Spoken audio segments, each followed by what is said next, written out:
এক ভাই হজ সম্পর্কে প্রশ্ন করেছেন, হজরত, ইন্টারমিডিয়েট পাশ করা কোনো ছেলে যদি পিতামাতার টাকায় তাদের সাথে হজ আদায় করে, তাহলে সম্পদশালী হওয়ার পরে ওই ছেলেকে পুনরায় ফরজ হজ আদায় করতে হবে কিনা?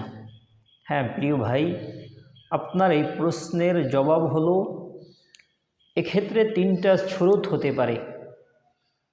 অর্থাৎ প্রশ্নোক্ত ব্যক্তি যখন হজের এহরাম পরিধান করেছে তখন তার নিয়তের উপরে মাসআলা দেওয়া হবে।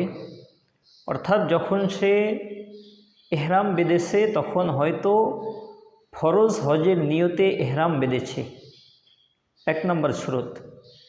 2 নম্বর শুরুত হলো, অথবা সে নফল হজের নিয়তে এহরাম বেঁধেছে। 3 নম্বর শুরুত, হয়তো প্রশ্নোক্ত ব্যক্তি কোনো নিয়তই করে নাই, অর্থাৎ সাধারণভাবে হজ আদায় করেছে, ফরজ বা নফলের কোনো নিয়ত করে নাই।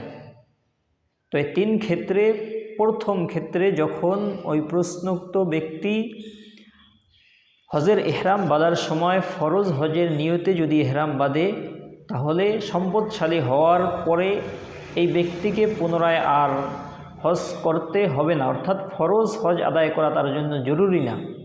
যদি করে তাহলে নফল হিসাবে করতে পারে।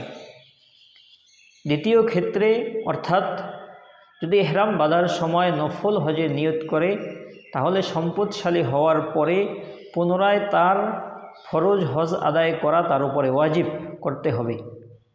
আর তৃতীয় ক্ষেত্র, অর্থাৎ যদি এই প্রশ্নোক্ত ব্যক্তি ফরজ বা নফল কোনো হজেরই নিয়ত না করে, বরং পিতামাতার সাথে সাধারণভাবে হজ আদায় করে, তাহলেও সম্পদশালী হওয়ার পরে এ ব্যক্তির উপরে আর হজ আদায় করা ফরজ বা ওয়াজিব নয়, বরং সে যদি নফল হিসেবে আদায় করে তাহলে করতে পারে। আসসালামু আলাইকুম ওয়া রাহমাতুল্লাহ।